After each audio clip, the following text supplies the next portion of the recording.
नमस्कार दोस्तों, पंथ पड़ाव में आपका स्वागत है। आज कहानियों का सफ़रनामा में आपके लिए लेकर आई हूँ सुहाग की साड़ी। सुहाग की साड़ी हर भारतीय महिला का सबसे पसंदीदा वस्त्र है, उसके सुहाग का चिन्ह।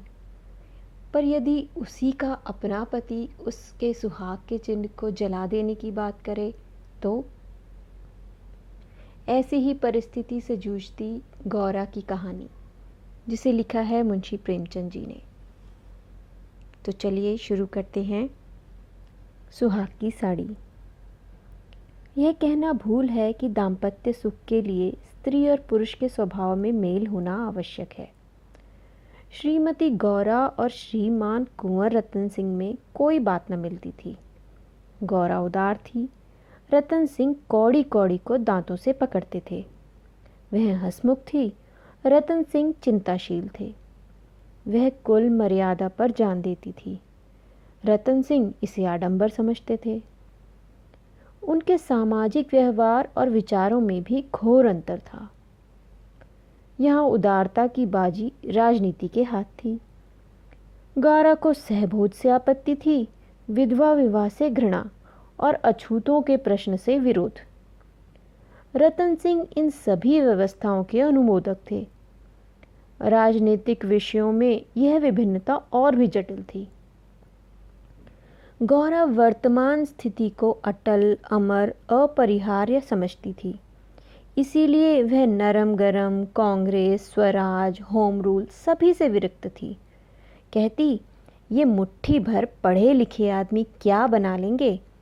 चने कहीं भाड़ फोड़ सकते हैं।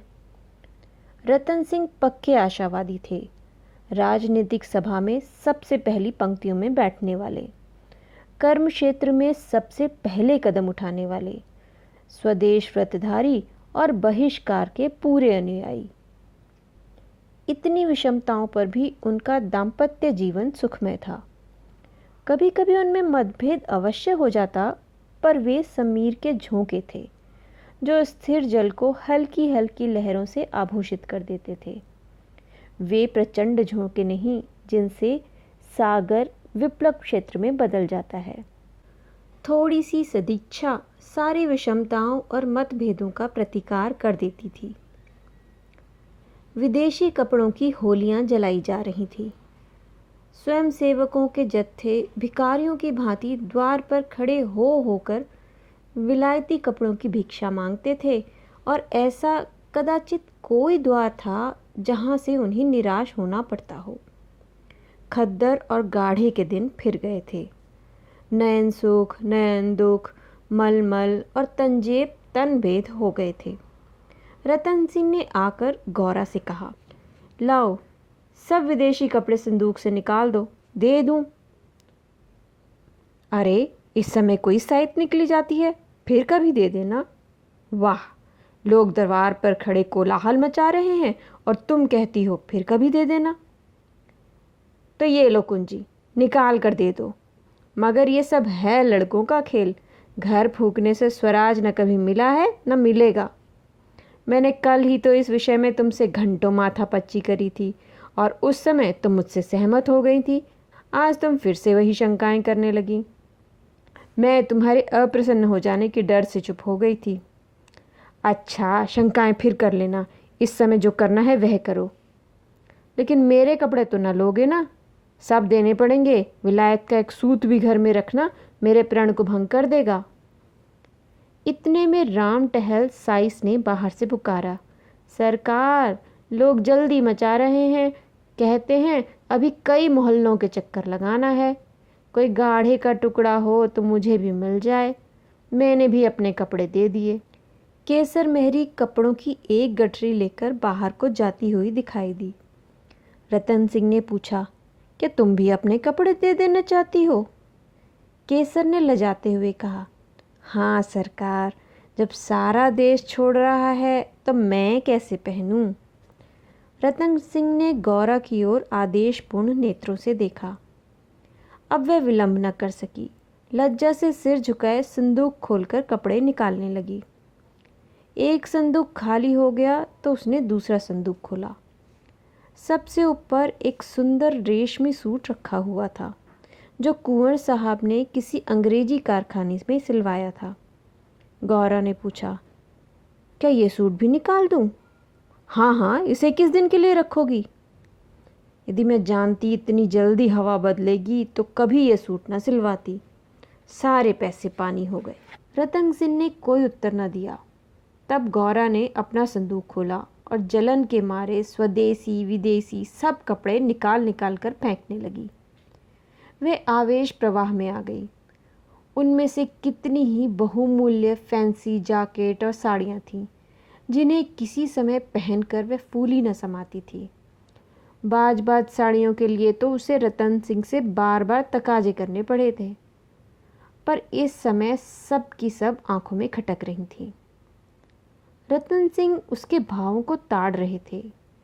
स्वदेशी कपड़ों का निकाला जाना उन्हें अखर रहा था, पर इस समय चुप रहने में ही कुशल समझते थे। तिस पर भी एक दो बार वाद विवाद की नौबत आ ही गई। एक बनारसी साड़ी के लिए तो वे झगड़ बैठे। उन्हें गौरा के हाथों से छीन लेना चाहा, पर गौरा ने एक न मानी और निकाल ही फेंका।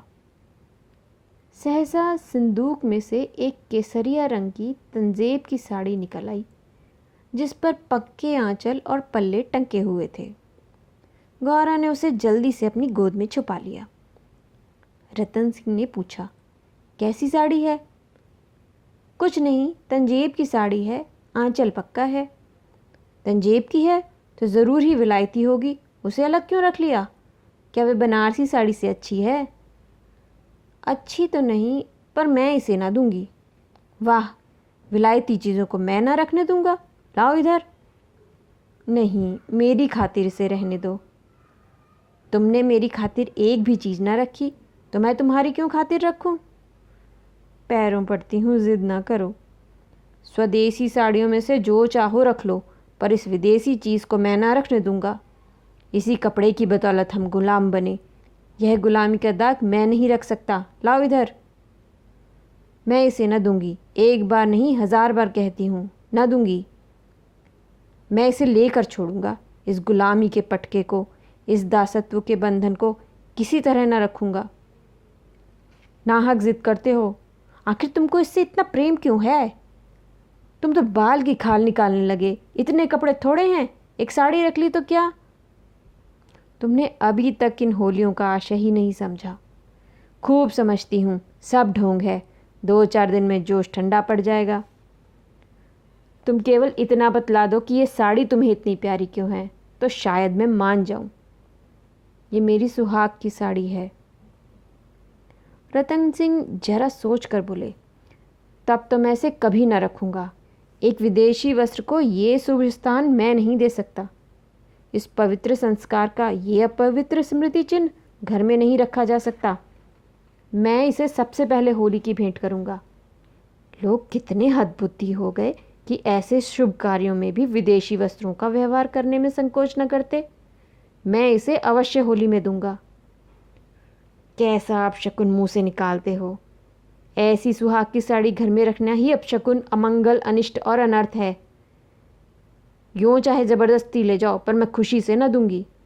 तो फिर मैं ज़बरदस्ती करूँगा, मजबूरी है। ये कहकर वह लपके कि गौरा के हाथों से साड़ी छीन लूँ। गौरा ने उसे मजबूती से पकड़ लिया और रतन की ओर कातर नजरों से देखकर कहा, तुम्हें मेरे सिर की कसम। केसर मेहरी बोली, बहू जी की इच्छा है तो रहने दीजिए।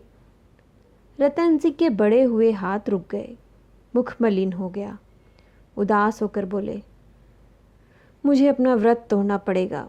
प्रतिज्ञा पत्र पर झूठे हस्ताक्षर करने पड़ेंगे। खैर, यही सही। शाम हो गई थी। द्वार पर सेवक गण शोर मचा रहे थे। कुंवर साहब जल्दी आइए, श्रीमती जी से भी कहिए हमारी प्रार्थना स्वीकार करे, बहुत देर हो रही है।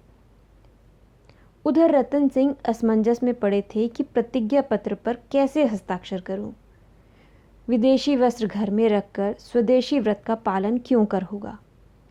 आगे कदम बढ़ा चुका हूँ, पीछे नहीं हटा सकता। लेकिन प्रतिज्ञा का अक्षरशः पालन करना अभिष्ट भी तो नहीं।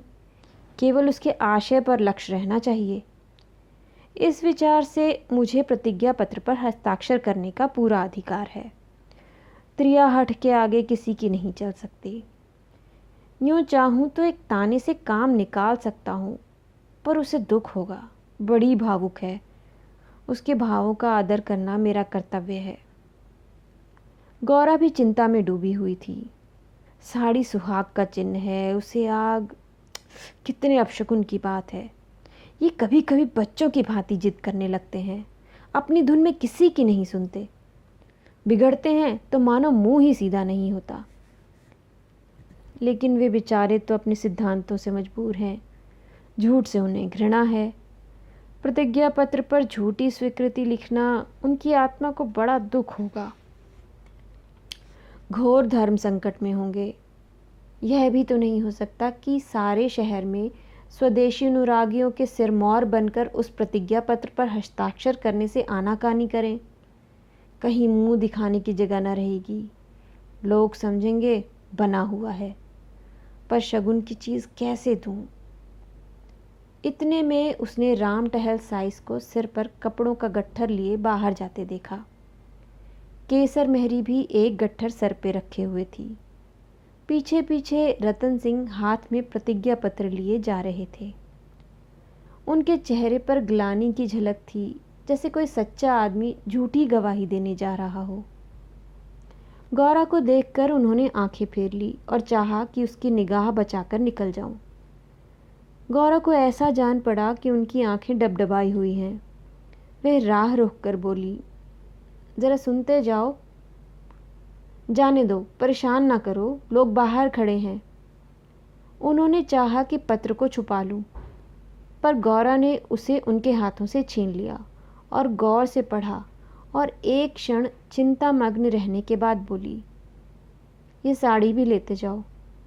रहने दो, अब तो मैंने झूठ लिख ही दिया है। मैं क्या जानती थी कि तुम ऐसी कड़ी प्रतिज्ञा कर रहे हो। ये तो मैं तुमसे पहले ही कह चुका था।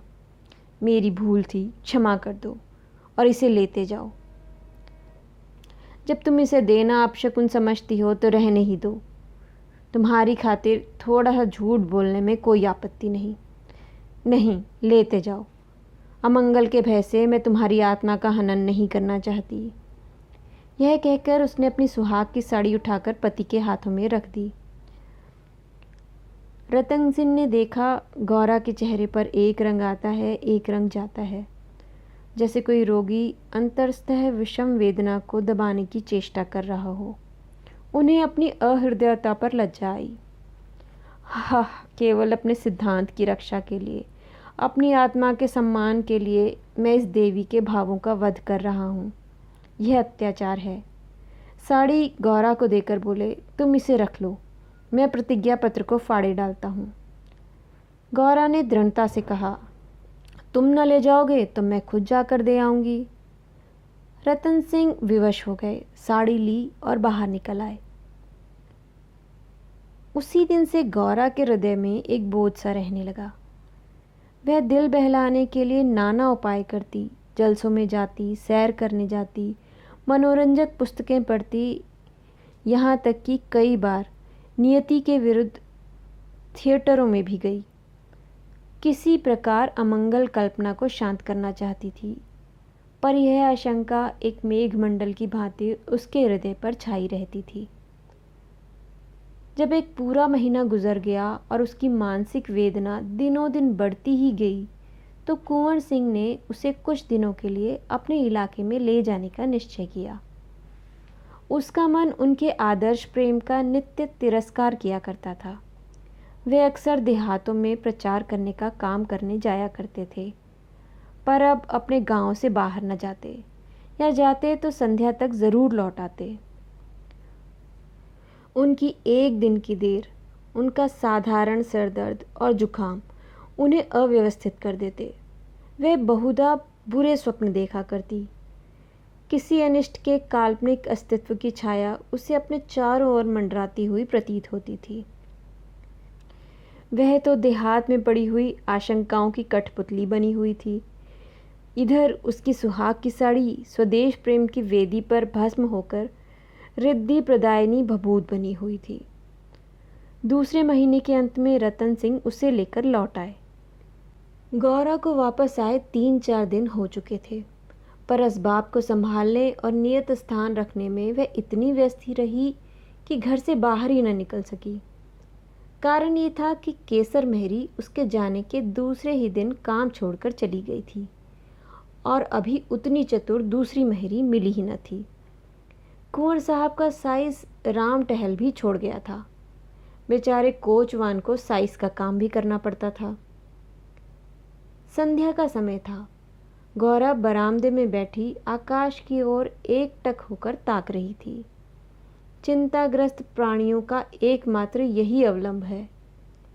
सहसा रतन सिंह ने आकर कहा, चलो आज तुम्हें स्वदेशी बाजार की सैर करा लावें। ये मेरा ही प्रस्ताव था, पर 4 दिन हो आए हैं, उधर जाने का अवकाश ही न मिला। मेरा तो जाने को जी नहीं चाहता, यहीं बैठकर कुछ बातें करो। नहीं, चलो देख आवें, 1 घंटे में लौट आवेंगे। अंत में गौरा राजी हो गई। इधर महीनों से बाहर ना निकली थी। आज उसे चारों तरफ एक विचित्र शोभा दिखाई दी। बाजार कभी इतनी रौनक पर न था। वह स्वदेशी बाजार पहुंची तो जुलाहों और कोरियों को अपनी अपनी दुकान सजाए बैठे देखा। सहसा एक वृद्ध कोरी ने आकर रतन सिंह को सलाम किया। रतन सिंह चौंक कर बोले, राम टहल, अब तुम कहाँ हो? राम टहल का चेहरा श्री संपन्न था। उसके अंग अंग से आत्मसम्मान की आभा झलक रही थी। आंखों में गौरव ज्योति थी। रतन सिंह को कभी अनुमान ही न हुआ था कि यह अस्तबल साफ करने वाला बुढ़ा राम टहल इतना सौम्य, इतना भद्र पुरुष होगा। वह बोला, सरकार, अब तो अपना कारोबार करता हूँ। जब से आपकी गुलामी छोड़ी है तब से अपने ही काम में लग गया। आप लोगों की निगाह हम गरीबों पर हो गई, हमारा भी गुजर हो रहा है। नहीं तो आप जानते ही हैं किस हालत में पड़ा हुआ था। जात का कोरी हूँ, पर पापी पेट के लिए चमार बन गया था। तो भाई अब कुछ मुंह मीठा कराओ। यह बाजार लगाने की मेरी ही सलाह थी, बिक्री तो अच्छी होती है। हाँ सरकार, आजकल खूब बिक्री हो रही है, माल हाथों हाथ उड़ जाता है। यहाँ बैठते हुए 1 महीना हो गया, पर आपकी कृपा से जो लोगों के 4 पैसे थे वे बेबाक हो गए। भगवान की दया से रूखा सूखा भोजन भी दोनों समय मिल जाता है, और क्या चाहिए। मालकिन की सुहाग की साड़ी का होली में आना कहिए और बाजार का चमकना कहिए। लोगों ने कहा, जब इतने बड़े आदमी होकर ऐसे शगुन की चीज़ की परवाह नहीं करते तो फिर हम विदेशी कपड़े क्यों रखें। जिस दिन होली जली है उसके 2-3 दिन पहले ही सरकार इलाके से चले गए थे। उसके पहले भी सरकार कई दिनों तक घर से बहुत कम निकलते थे। मैं तो यही कहूँगा, यह सारी माया उसी सुहाग की साड़ी की है। इतने में एक अधेड़ स्त्री गौरा के सामने आकर बोली, बहू जी, मुझे भूल तो नहीं गई। गौरा ने सिर उठाया तो सामने केसर मेहरी खड़ी थी। वह सुंदर साड़ी पहने हुए थी, हाथ पाँव में मामूली गहने भी थे, चेहरा खिला हुआ था। स्वाधीन जीवन का गौरव एक एक भाव से प्रस्फुटित हो रहा था। गौरा ने कहा, इतनी जल्दी भूल जाऊंगी? आप कहाँ हो? हमें लौटने भी न दिया, बीच में ही उड़ भागी। क्या करूं सरकार, अपना काम चलते देखकर सब्र ना हो सका। जब तक रोजगार न चलता था तब तक लालची थी। पेट के लिए सेवा टहल करम कुकरम सब करना पड़ता है। जब आप लोगों की दया से हमारे भी दिन लौट आए, अब दूसरा काम नहीं किया जाता। अगर बाजार का यही रंग रहा तो अपनी कमाई खाए ना चूकेगी। ये सब आपकी साड़ी की महिमा है। उसकी बदौलत हम गरीबों के कितने ही घर बसे। 1 महीने पहले इन दुकान वालों में से किसी की रोटी का ठिकाना ना था। कोई साइसी करता, कोई ताशे बजाता था। यहाँ तक कि कई आदमी मेहतर का काम करते थे, कितने ही भीख मांगते थे। अब सब अपने धंधों में लग गए हैं। सच पूछो तो तुम्हारी सुहाग की साड़ी ने हमें सुहागिन बना दिया, नहीं तो हम सुहागिनी होते हुए भी विधवाएं थीं। सच कहती हूँ, सैकड़ों जबानों से नित्य यही दुआ निकलती है कि आपका सुहाग अमर हो, जिसने हमारी रांड जात को सुहाग दान दिया।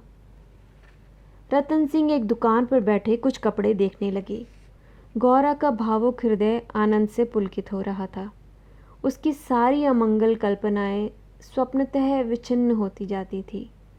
आंखें सजल हो गई थी और सुहाग की देवी अश्रु संजित नेत्रों से सामने खड़ी आंचल फैलाकर उसे आशीर्वाद दे रही थी। उसने रतन सिंह को भक्तिपूर्ण आंखों से देखकर कहा, मेरे लिए भी एक साड़ी ले लो। जब गौरा यहाँ से चली तो सड़क की बिजलियाँ जल चुकी थी। सड़कों पर खूब प्रकाश था। उसका हृदय भी आनंद के प्रकाश से जगमगा रहा था। रतन सिंह ने पूछा, सीधे घर चलूं? नहीं, छावनी की तरफ चलो। बाजार खूब सजा हुआ था।